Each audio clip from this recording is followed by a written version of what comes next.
Sidang suap fee proyek Lampung Selatan Jilid 2 kembali digelar di Pengadilan Negeri Tanjung Karang, Rabu tanggal 21 April tahun 2021. Sidang perkara korupsi dengan terdakwa Hermansyah Hamidi dan Syahroni ini diagendakan dengan keterangan saksi.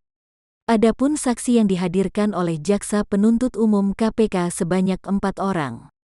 Keempat saksi tersebut yakni Bobi Zulhaidir Direktur PT Krakatau Karya Indonesia, Hengki Widodo alias Engsit Komisaris PT Usaha Remaja Mandiri, lalu Suhadi Peradi Metro dan Ihsan Nurjanah Supplier Material Mixing Plant PT Lampung Energi Aditama.